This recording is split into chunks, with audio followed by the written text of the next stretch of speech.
Սիրելի աշակերտներ, մենք ուսումնասիրեցինք ածխածնի ենթախմբի տարրերը,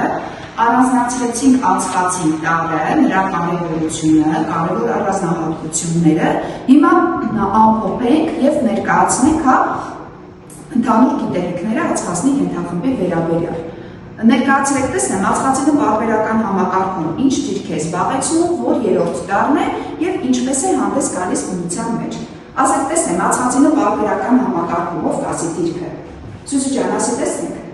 Ածխածինը գտնվում է պարբերական համակարգի 4-րդ խմբում եւ երկրորդ պարբերությունում, իսկ երկաթծավը գտնվում է 14-րդ խմբում եւ նորից երկրորդ պարբերությունում։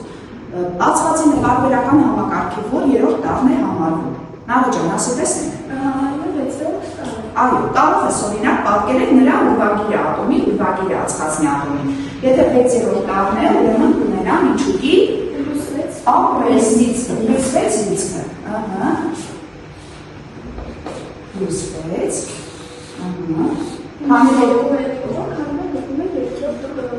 երկրորդ պարբերությունում երկու էլեկտրոնային շերտեր։ Գրի էլեկտրոնային բանաձևներ։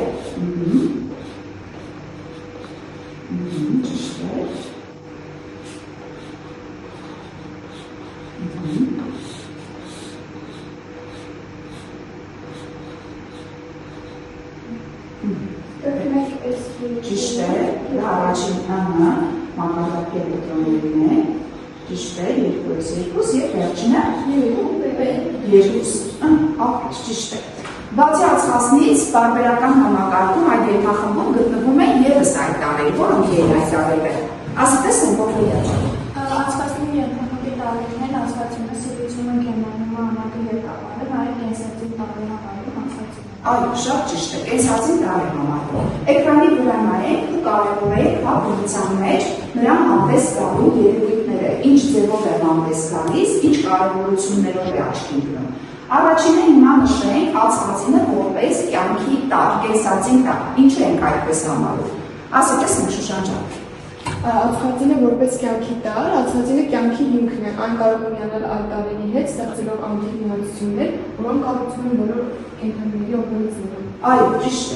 Բոլոր կենդանի օրգանիզմները իրենց բջիջներում այն կառուցան ածխածին տարր։ Նշենք նաև, որ կարող է բնության մեջ հանդես գալ որոշ նյութերի ձևով, չէ՞, որոնք են այդ նյութերը, ասեք տեսնենք։ Սուսի ջան, ասի տեսնենք։ Ածխածինը բնության մեջ հանդես է գալիս միացությունների ձևով, որով քարացվի բնական գազի, նավթի, կոքսի բաղադրության մեջ։ Շատ ճիշտ է։ Ինչպես նաև գիտեք, որ ածխածինը մասնակցում է բնության մեջ շրջապատույտի երևույթների։ Ասի տեսնենք Նարեկ ջան։ Շրջապատույտի մեջ ածխածինը շրջապատույտ է գործում բնության մեջ, մթնոլորտ, օրգանիզմ, երկու օքսիդի տեսքով չէ։ Ճիշտ է, և ջրոլորտի, և ցամաքի, և մթնոլորտի հետ շրջապատույտը կատարվում է։ Ամենակարևոր գործընթացը ո՞րն է համարվում։ Ֆոտոսինթեզի գործընթացը, որը իրականացվում է, այսինքն CO2-ը կլանում են ինչերը, բույսերը, որոնք ավտոտրոֆներ են, ճիշտ է։ Այդ գործընթացի կարևոր մասնակցում է հենց ֆոտոսինթեզը։ Հիմա մասնակցում են նաև կյանքի գործընթացների, չէ՞։ Այդ կյանքի գործընթացները արդեն ասեցինք ֆոտոսինթեզը, ուրիշ ասեք տեսնենք։ Շուշան ջան, ասի տեսնենք։ Մասնակցում է կյանքի գործընթացների,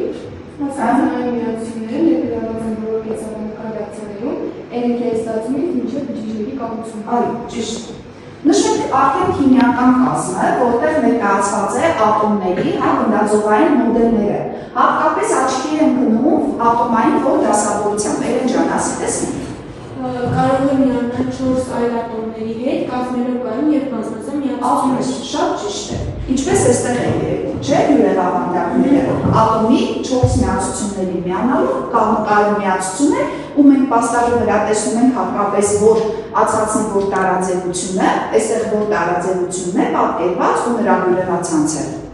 Ալմաստը, ճիշտ է, շողակն է, ալմաստը։ Եվ ներկայացնենք նաև, որ բջիջների հիմք է համարվում, չէ, կյանքի հիմք է համարվում։ Ինչով է դա հատկապես աչքի ընկնում, Գաներ ջան, ասի տեսնենք։ Ածխածինը համարվում է կյանքի հիմք, այն որ պարունակում է բոլոր կենդանի օրգանիզմների բնույթին եւ նաև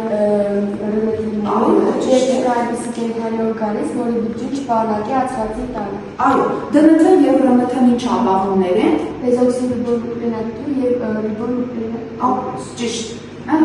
Հիմա անցնենք արդեն ածխածնի տարաձևություններին, որոնք եւս կարեւոր են եւ բնության մեջ ունեն իրենց կարեւոր նշանակություն։ Ինչ տարաձևություններ են հայտնի, ասեցեք Օֆելիա։ Արմաստը, գրաֆիտը, ֆոտոֆիլերենը եւ ակարդինը։ Այո։ Հիմա արմաստը ունի ամբողջ յուրեղացանց, ինչպես նաև նկատեցինք, այո, եւ հատկապես օգտագործվում է։ Ողջան, ասում տեսնենք մյուս տարաձևությունը որն է, որտեղ շերտավոր կառուցված, եւ էլեկտրահաղորդիչ է, նաեւ իրականում ակումբների արտադրության մեջ, ապրես, նայեք մյուսը, որոնք ավելի քիչ են հանդիպում, ինչ որտեղ նրանց համարում ենք արհեստական տարաձևություններ, բայց բնական էին համարում գրաֆիտը եւ արմաստը։ Մյուս տարաձևությունը համարվում էր ֆուլերենը, որը արհեստական տարաձևություն է, չէ՞ համարվում, ինչպես նաեւ կարմիրը։ Ինչ տեսք ունի յուրեղացանցը, Շուշան ջան, ասի տեսնենք։ Ֆուլերենը ունի գնդացել գոմերունի տեսք, կարողացնում են ամենախորհուրդներին եւ շատ հաճախ ունեցնում են ֆուտբոլի գնդակի։ Յուրեղանուտը ֆուտբոլի գնդակի հետ է նշում։ Եվ կարմիրն ունի արդեն միաչափ կառուցվածք, որը ավելի քիչ է։ Քիչ կիրառություն, ճիշտ է։ Լավ, հիմա արդեն այդ տարաձևություններից, որ նշեցինք ամենատարածվածները, հայտնիները, գրաֆիտը եւ արմաստը, դիագրամ մեթոդի միջոցով փորձենք գտնել գրաֆիտի եւ արմաստի նմանությունները եւ տարբերությունները։ Վերի դիագրամը ներկայացնում է երկու շրջանակների միջոցով, որտեղ հատման հատվածում նշում ենք նրանց ընդհանրությունը։ Ո՞րն է այդ ընդհանրությունը։ Այո, երկուսն էլ ածխածնի տարաձևություններ են։ Հիմա նշում ենք այստեղ գրաֆիտի առանձնահատկությունները, մյուս օղակում նշում ենք արմաստի առանձնահատկությունները։ Ներկայացնենք, հիմա արագ ամեն մեկը առամի առանձնահատկություն նշելու եք ու գրելու եք օղակների մեջ ցուցիչ համար առանձնահատկություն ես եւ ասում ես եւ գրում ես։ Արմաստը ամենաբարձր հնարավորությունն է։ Այո, շատ կարծր է, կարծր է նշում ես արմաստը, նույնը նշենք նաեւ կարծրության հետ կապված գրաֆիտի համար, ինչ կասեն գրաֆիտի համար, երեխեք, կարճնեցնենք։ Ասի տեսնեմ, մասի ու գրի այդ ճանարանը։ Ավելի փափուկ նյութ է։ Եվ մեր շերտավոր կառուցված չէ մեր պատկերի վրա ևս նկատեցին դա։ Հղում է, փափուկ է, ոչինչ։ Եվ ունի յուրահատուկ փայլներ, չէ՞։ Արի տեսնենք, արի գրի տեսնենք, դերեն ջան, ունի նաև շերտավոր կառուցված։ Իսկ արմաստը ասի տեսնենք Շուշան ջան։ Արմաստի վերաշրջումից ամեն հանգարժեք զարդեր, այսինքն հանգարժվում է զարդերի արտադրությունը։ Ապրես, ոսկերչության մեջ, արի գրի տեսնենք։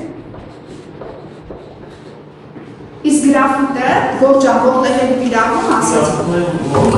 Այո, ճիշտ է, հիմա գրում ես, արի եստեղ։ Շուշան ջան, նշիր հենց ոսկերչության զարդերի արտադրության մեջ, դու եք ողջան նշիր մատիկների արտադրության մեջ։ Հետո նշենք, որ գրաֆիտը այո, ճիշտ է, ասի Գանե ջան, որոնք են այդ տարատեսակները, Ունի առանձին տարատեսակները, որոնք են մուր, փայտածուղ եւ կարող ես մի երկու բառով նկարագրել այդ տարատեսակներին։ Մուրը հիմնականում օգտագործում են կոժների քսուտերի արտադրության մեջ, փայտածուղը օգտագործում որպես բարերարություն եւ այն համարվում է ունի մակագրանիչ հատկություն,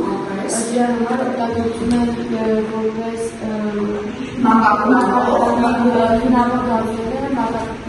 կրամով եւ հակագազերի արտադրության մեջ նշեցի եւ բժշկության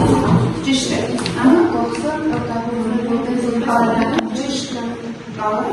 Արգիրերի եւ տարատեսակները ապրես ճիշտ է։ Այդ ինչ կապելացնենք գրաֆիկի եւ արմաստի վերաբերյալ, Մուրը ասեցի, ճիշտ է, կոշիկի քսուտների արտադրության մեջ։ ավելացնելու ինչ օրինակ ալմաստը կարծր է, բայց կարող էր նաև որպես ապակիները ինչ խածատող գործիք օգտագործվել, չէ՞, իր կարծրության շնորհիվ։ Լավ, հիմա անցնենք արդեն խմբային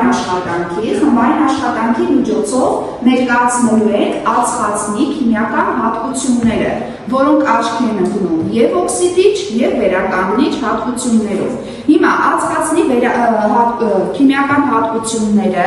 խմբային աշխատանքի տեսքով ներկայացնելու եք սպիտակ թղթերի վրա երկու խմբով եք ներկայացնելու եւ օգտագործելու ենք կպչուն թղթեր, գունավոր գրիչներ։ Ձեզ տալիս ենք 10 րոպե պատրաստվելու համար, 10 րոպեից հետո ներկայացնում եք ձեր աշխատանքը։ Պարզ է, դե պատրաստվեք, տեսնենք։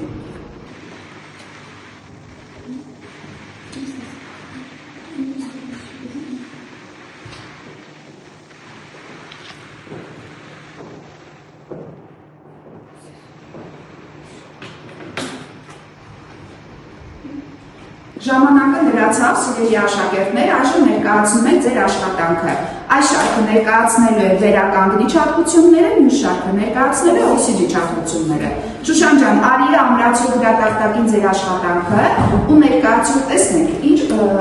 վերականգնիչ հատկություններով է աչքի ընկնում ածխածինը։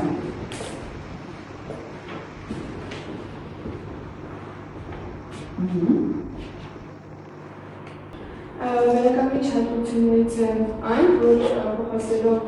ջրի բարձր ջրի հետ փոխանցելով ստացած խանութը ստացվում է ջրագազ։ Այո, առաջանում է ջրագազ, ճիշտ է։ Հատկությունում է օգտագործվում վերականգնման համար։ Այո, լավ։ Մյուսները մասնակիցները հենց ասեք, տեսնեմ, Էլեն ջան, ասեք, տեսնենք, էլի վերականգնիչ հատկությունները։ օքսիդից ածխածնի կարող է վերականգնել Ցինկը, ճիշտ է, Գոր ջան, դու ասի։ Մետաղահատկություններն այնուհետև օգտագործվում են որպես ածխածնի վերականգնիչ հատկություն, վերականգնիչ հատկություն, օքսիդային քաքարերից մետաղները վերականգնելու։ Շատ ճիշտ է։ Դուք ներկայացրեք, տեսնենք, օքսիդիչ խմբի աշակերտներ։ Նարի ջան, հələ ամրացրու գրատախտակին։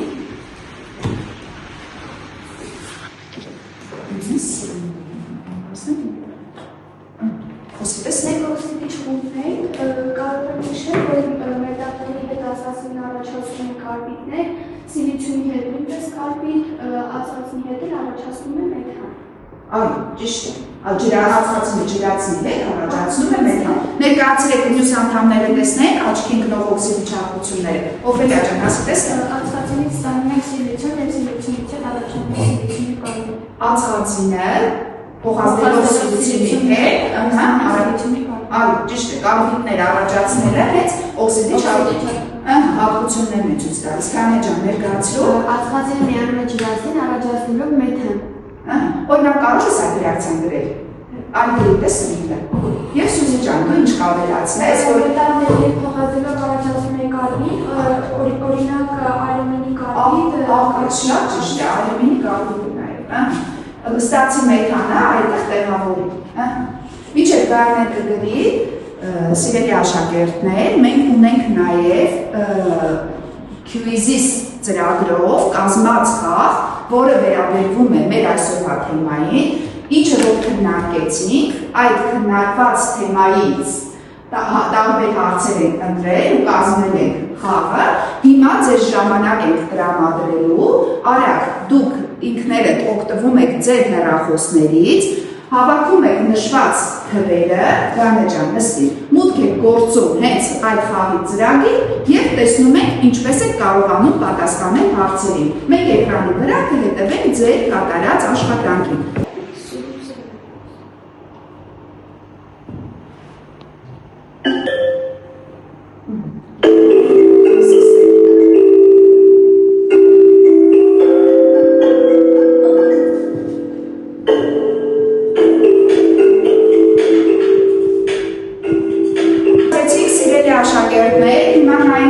Եվ հասկանանք ինչպիսի վերջնարդյունք ունենք, հիմա նայում ենք, արդյունքում տեսնում ենք։ Սիրելի աշակերտներ, վերջացրեցինք խաղը, տեսնում ենք, Արդյունքները առաջին տեղում 100% հարցերին ճիշտ պատասխանել է Շուշանը, Նարել 87%, այնտեղ սխալ ուներ, երրորդ տեղում էր արդեն Գայանեն էր, արդեն 93%։ Հա, երկրորդ տեղում Գայանեն, երրորդ տեղում Նարել։ Հիմա մյուսները ճիշտ է սխալներ ուներ, բայց սխալների քանակը քիչ է, ունենք լավ արդյունք։ Ապրեք, լավ էր։